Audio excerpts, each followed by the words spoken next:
السلام علیکم ورحمۃ اللہ وبرکاتہ۔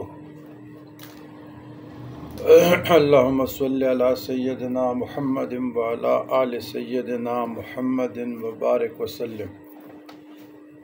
عزیزان گرامی، آج آپ لوگوں کو ایک عمل بتا رہا ہوں، دعائے کن فیکون۔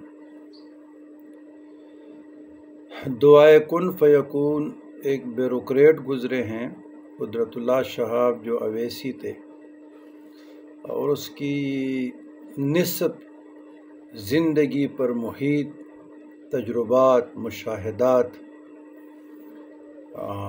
کا مجموعہ ہے، ان کی کمائی ہے، ہم تک پہنچی ہے، اور الحمدللہ اس پہ عمل ہے۔ تو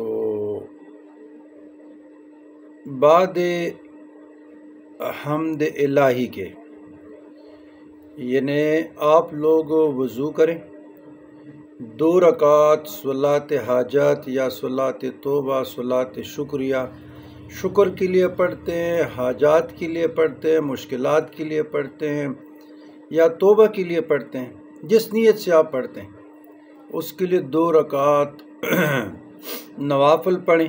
پھر اس کے بعد حمد الہی، اللہ تعالیٰ کی تعریف کرے اور درود بر سرور کائنات صلی اللہ تعالی وآلہ وسلم پڑھیں۔ تو دعائے کن فیکون کے بہت فوائد ہیں۔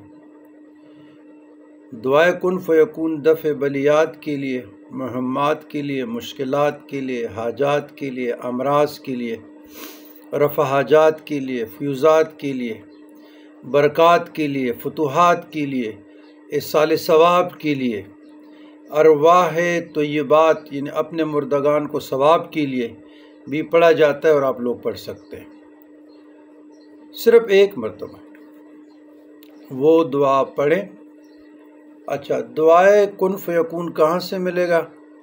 یا آپ گوگل پہ جائیں، وہاں سے بھی PDF میں ڈاؤن لوڈ کر سکتے ہیں، یا پلے اسٹور میں جائیں، وہاں سے بھی کر سکتے ہیں۔ تو بہت خوبصورت دعا ہے، اور ترنم سے پڑھیں، اور خشوع اور خضوع سے پڑھیں، جب تک حاجات روائی نہ ہو آپ پڑھتے رہیں۔ تو اس کا نام ہے دعائے کن فیکون۔ میرا یہ پیغام آگے دوستوں تک بھی پہنچائے جو ضرورت مند لوگ ہیں، لیکن ساتھ بتاتا چلوں کہ جتنے یعنی 54 سال 54 ایئرس کے لگ بھگ میری ایج ہو گئی، تو اتنے 36 سے 40 سال کا تجربہ پر محیط درگاہی سسٹم کا میں بتا رہا ہوں، خانقاہی سسٹم کا۔ رضا الہی کا کوئی بھی طالب نہیں ہے۔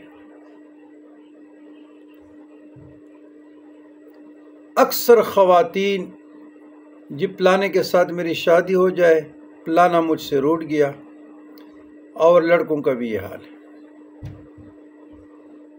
اچھا، پھر جلبازی کی انتہا ہے، اس کتاب سے وظیفہ پڑھ لیا، اس سے پڑھ لیا، اس سے پڑھ لیا، اس سے پڑھ لیا، اس جب برباد ہو جاتی ہے پھر ہمارے پاس آ جاتی ہے۔ دوسرا،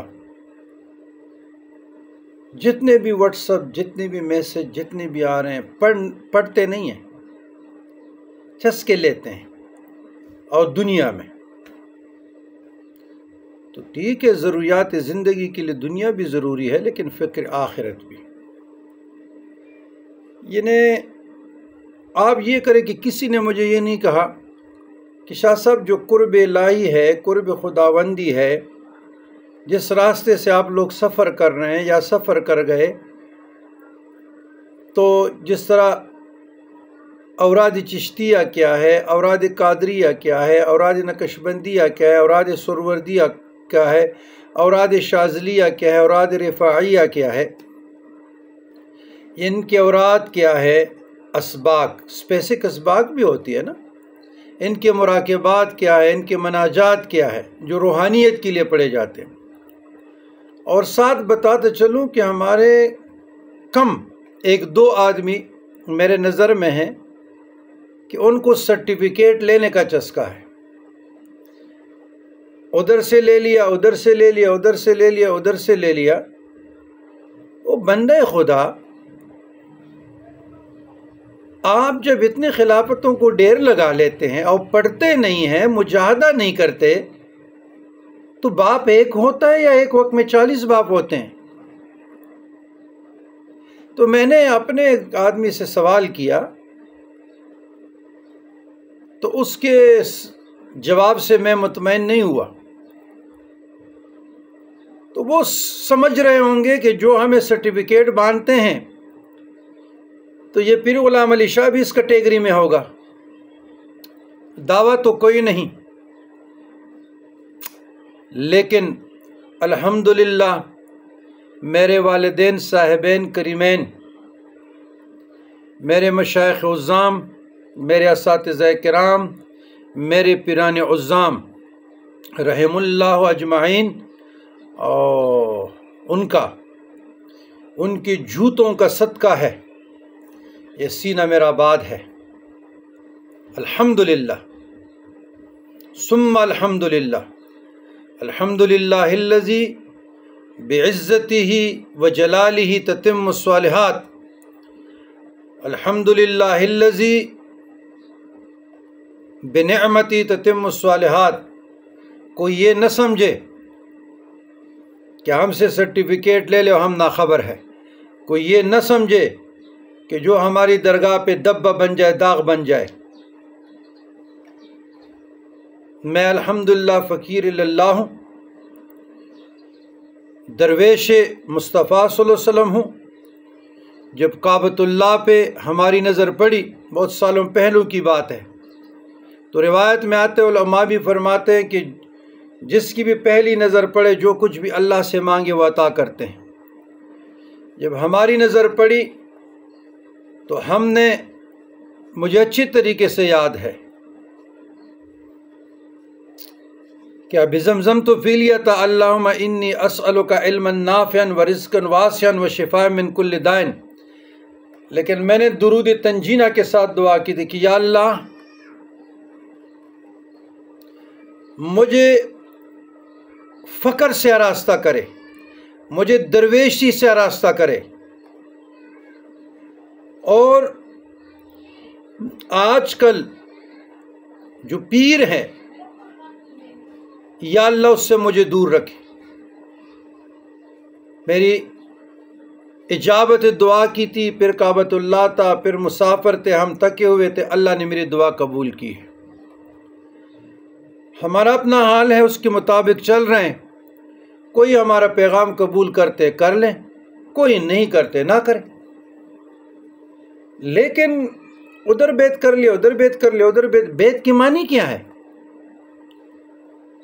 بیت کے معنی توبہ طائب ہونے کے ہیں، بیت کے معنی سیکھنے سکھانے کی ہے، بیت کے معنی ہاتھ اور پاؤں چومنے، قبروں چومنے کا نام نہیں ہے، بیت کے نام 11ویں شریف عرسوں کا چادر چڑھانے کا نام نہیں ہے، حق کا نام نہیں ہے۔ یہ مقدس رستہ ہے صوفیہ کرام کا، بزرگان دین کا، اولیاء کا۔ جو بھی شریعت کے خلاف کریں گے وہ ختم، اس کو نہیں ماننا پڑے گا۔ قرآن اور سنت، فقہاء کرام، محدثین عظام، مشائخ عظام کتابیں بڑی پڑھی ہے۔ تو کہنے کا مقصد یہ ہے کہ احتیاط کی ضرورت ہے۔ یہ روحانیت کا رستہ بہت نازک ہے، بہت نازک ہے، بہت نازک ہے، بہت نازک ہے۔ بس میری دعا ہے کہ اللہ تعالیٰ آپ لوگوں کو بھی ہدایت سے راستہ کر، اور مجھے بھی۔ والسلام علی من اتبع الہدی۔